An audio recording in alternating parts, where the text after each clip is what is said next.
Hello, my name is Bobby Wilhelm, and today I'm going to show you tips and tricks on how to make resin bar top tables. These tables were made for Bob's 21 Club in Post Falls, Idaho that my dad started in 1966. He said I was the worst customer he ever had. The family still owns the business. First, I'm going to show you the end results so you know what you're going to be watching for the next 12 or 13 minutes. Enjoy.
So when you glue these, don't put a lot of glue on the back. Just make sure everything is hit real well. If you put a lot of glue, it takes that much longer to dry. Plus, it may get your stuff to start rolling on you. These things will roll up on you too much. Then I take these glasses, these are bar glasses from my bar, Bob's 21 Club, Post Falls, Idaho. It's got squares on this, so it fits in areas good, and then on one end, then it's round on the other. So like on some cards, it'll hold the whole card down. That's how I make those. And you just find something else that fits in your spot. Like I said, don't get too aggressive with your glue. Just make sure everything is touched. And after what I do is I keep kind of going around here, and I'll pull up the glass. Like I kind of know this area over here is dry. I'll come over here. These kind of wax plastic coated ones, they stick down pretty good. They don't roll too much. But if it's a paper product, this one's more papery. This one here, you have to hold the edges down longer, so you got to watch those. So after you get everything stuck down, all these glasses hold the corners down because they'll roll up on you. And then what I do is the stuff, especially the stuff that's not really a glossy back, you got to seal it with your glue, or when you pour your resin, a lot of bubbles comes out. So I know by which ones I put down were really kind of a porous paper and not the kind of a waxed back or glossy back. So that's what I'm doing right now. And believe me, if you don't, you'll be sorry. Sometimes you'll have stuff that's not going to fit in your resin. Your resin pour should probably not be over a ½ inch, and you need at least, I would say, at least 1/8 of an inch over that for pour. So whatever your thing is here, like you can see where this here is going to be too much to put this little man in. So I got this thing. You can get these at Harbor Freight. I think they're about 65 or 70 bucks. They got a sanding wheel here and a sanding wheel here. Be careful that you don't sand the meat off your fingers. I've done it a few times. I didn't enjoy it. Then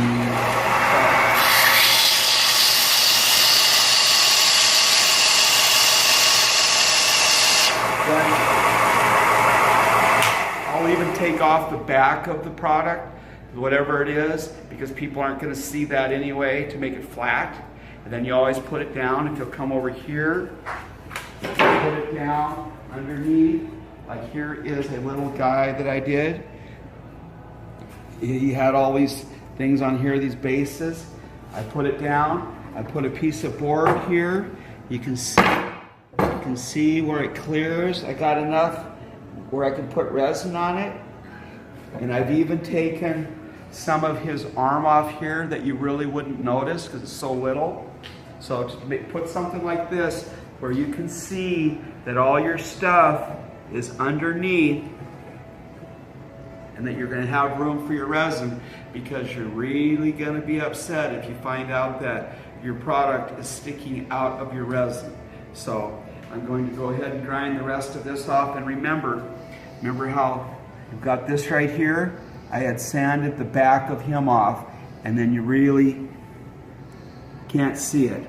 I even sanded some of the front of him off, but you'll be okay with that. So, thank you. Okay, today we start to pour.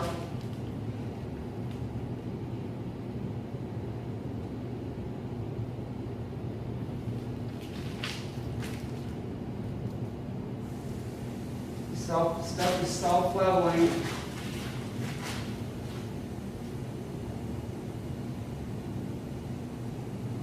You take a couple of pours on this. There's a lot of this material.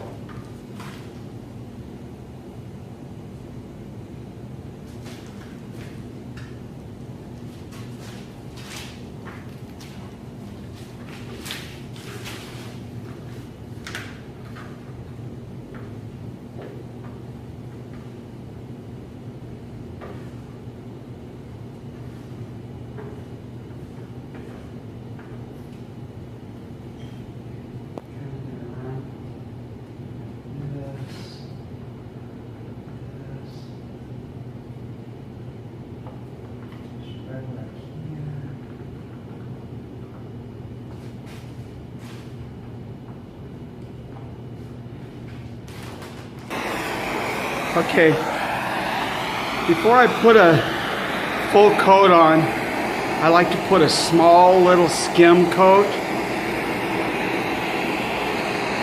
If they get the air bubbles out this way, you don't have near the air bubbles if you do it this way. I think I read somewhere where it's the carbon dioxide, it's not the heat that takes these air bubbles out. But once again, after you seal your stuff with a white glue, then just brush on a thick brush of this resin on here to where it covers everything. And then you can get the little bubbles out real easily. And I also do the sides at the same time on that first go around. Okay, so what we have here is we have the whole length of the bar. And when we laser leveled it, we found out that we were at least a ½ inch different on the one end down here. So what we did is we set up some temporary sides, and then we set our point down in here, on this end down in here where we needed to be. I poured a bunch of resin in there, filled up, and it feathered down towards that other end where that almost to that little wedge. Because if we wouldn't have done this and we'd have poured the whole thing, the resin would have went right off the edges on one end and had none on the other. So that's why we did this. This is a temporary thing. The boards I put on the side, we put some tape on them. So when we pull them off, we'll be able to pull them off probably, I hope, with not too much problem. Resin shouldn't stick to them. Okay, we're in Bob's 21 Club, Post Falls, Idaho. I've made all the other tables, which was 3 buddy bars and about 6 or 8 smaller square tables. This bar here I have to do in the bar in place. It's 29 feet long. It was built in 1977. The bar actually started in 1966. With this being so long, to try to get it plumb and level, it's a little bit tough. The one end's off a ½ inch. I've adjusted it best I can. But what I have done is I took this tape and I put it about halfway up the side, and then about halfway up over, and then I took this tape and I took this, rolled it back under like this, and then went this way with the tape. So this edge right here is up anywhere from 1/8 to 1/4 inch. So as you're going down this and you're doing your pour, if there's areas that it's lower than other areas, your resin just does not drip off onto the floor and you're losing everything. And you're high on one part, you're short on the other. So I've done this before and it was a save. So if you have a long project like this, you may want to do this tape.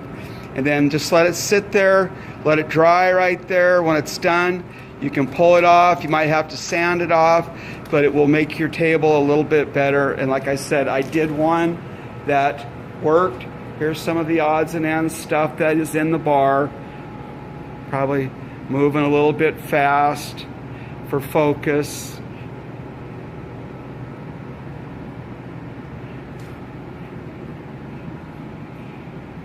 Here's my book that I have out on Amazon, Bobby Convict, true story. Got in a lot of trouble in my life. Okay, as you see here, down this line on this table's 8 feet long. I'm gonna pour what I hope is the last pour on this. And I put a little tape border around this. You see this here? I've kind of by trial and error learned, let me see if I can get it over here. Trial and error learned that when you pour this, that resin, they say, well, just let it go over the side. Yeah, well, it just keeps going over the side and you have drips. So what I did on the table before this, I did this and let it kind of get close to being set up, and then I pulled the tape off and it held in place. Okay, I just went over this with the torch to pull out the bubbles. One thing you gotta be really careful of is with that torch and that Scotch tape, you cannot get that torch on that Scotch tape. But since this is like the third pour on this, the bubbles kind of come up pretty good. But you go along, you might have some areas, like where I'm gonna do, where you need to pull the tape back a little bit because it folded on me because I got it too warm. Here's another, fold it back a little bit.